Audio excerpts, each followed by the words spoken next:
You know what people get wrong about buying in the Florida Keys? Everybody wants to buy in the Florida Keys until they realize it's not just about the house. Hi, I'm Natalie Liz, your Florida Keys agent, and I'm going to teach you about flood zones, insurances, boating access, rental rules, because in the Keys, no two homes are the same, but even if they're at the same price, they could offer two totally different values. One might give you deep water boating access and strong future appeal and the lifestyle that you dreamed about.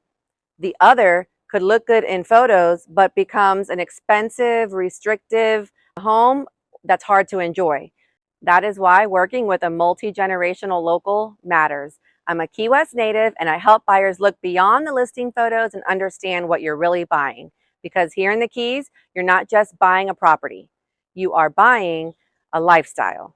So I have a buyer series recorded for you and it's following right after this video, and you deserve to get everything right. So follow along and subscribe so that you can see more buyer tips and more local insight in the Keys market. Living in paradise comes with a cost, and it's not just the asking price. Here's what every Keys buyer needs to know before they close.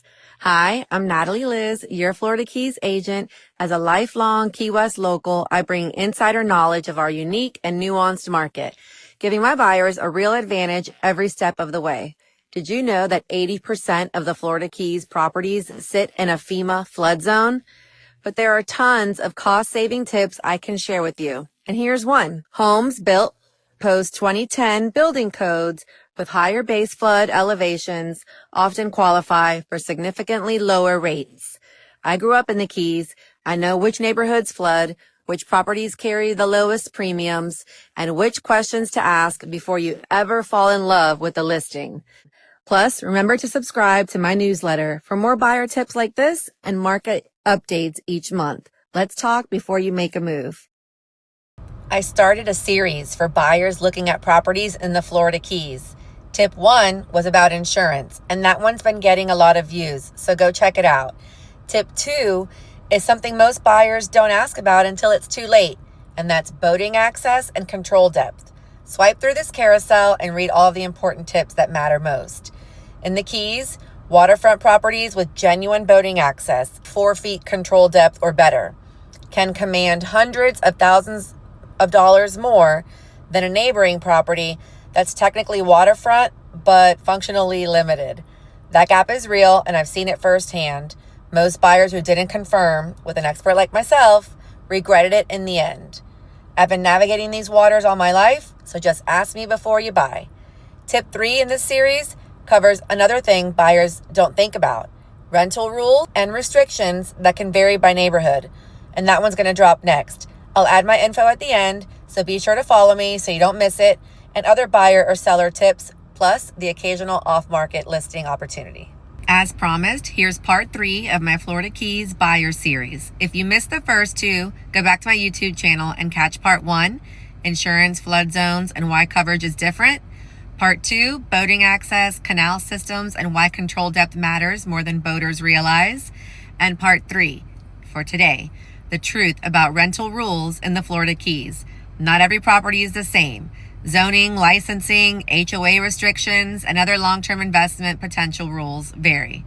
So if you're thinking about buying in the Florida Keys as an investment, there are a few things we need to understand before you make an offer. As you know, I'm Natalie Liz, and I've been born and raised here. One of the many things I help my buyers navigate is exactly this, because getting the zoning wrong can cost you money and opportunity. In parts of the city of Key West, you can operate nightly rentals, but you need a transient rental license, and they come at a premium. The city requires annual inspections, licensing fees, and there are certain occupancy and safety standards to meet.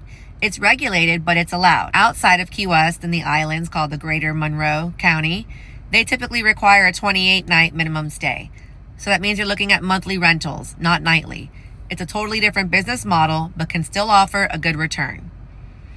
The city of Marathon and Key Colony each sit somewhere in between. Some areas allow weekly rentals with specific permits, and others are more restrictive. It's important to know exactly which rules apply to the property you're looking at. So before you fall in love with an investment property down here, talk to me about the rental rules for that specific address. It'll change everything about your returns and your timeline. DM me, invest, or email me, text me, or call me so that we can talk about it. You deserve to get everything right, so follow along and subscribe so that you can see more buyer tips and more local insight in the Keys market.